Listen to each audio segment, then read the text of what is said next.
Mieux vaut-il investir à l'aide d'un PEA ou à l'aide d'une assurance vie? C'est une question qu'on peut se poser lorsqu'on est jeune et même lorsqu'on est moins jeune. D'ailleurs, c'est la question qu'un ami m'a posée. Mais pour répondre à cette question, tu dois te poser plusieurs questions d'abord. Donc déjà, il faut rappeler que le PEA comme l'assurance vie, c'est simplement des enveloppes qui ont des règles fiscales et successorales différentes.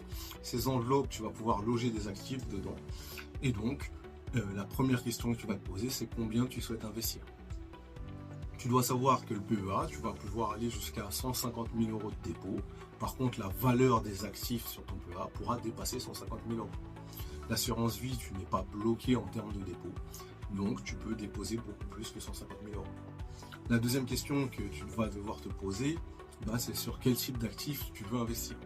Tu dois savoir que sur un PEA, tu vas pouvoir acheter des actions et des ETF cotés sur les places boursières européennes, alors que sur une assurance vie, tu vas pouvoir investir dans des fonds en actions, dans des fonds en obligations, dans des ETF, dans des SCPI, Sociétés Civiles Immobilières de Placement, également faire du private equity.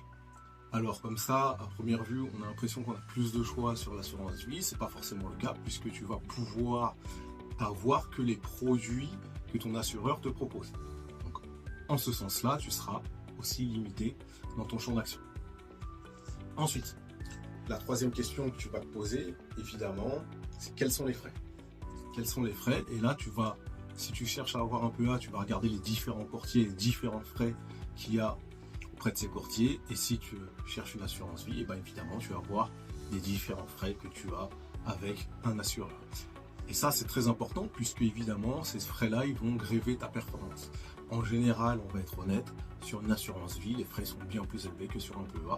Encore une fois, ça dépend chez quel courtier tu vas et chez quel assureur tu vas. Ensuite, question suivante, évidemment, on a vu les frais, parce que là, on parle chiffres, il y a la fiscalité. Tu dois prendre en compte la fiscalité, évidemment, et ta durée d'investissement.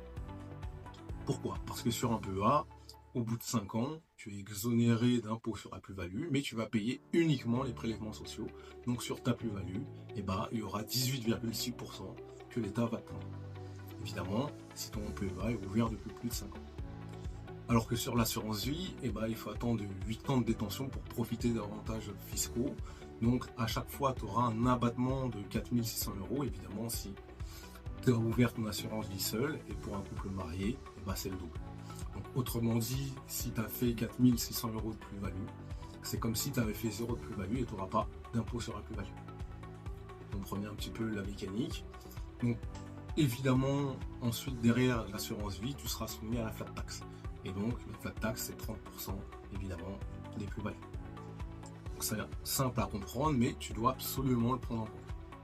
Ensuite, la chose que tu dois prendre en compte et la plus importante, c'est est-ce que tu veux sortir l'argent de ton vivant ou le laisser à tes enfants, donc faire une succession.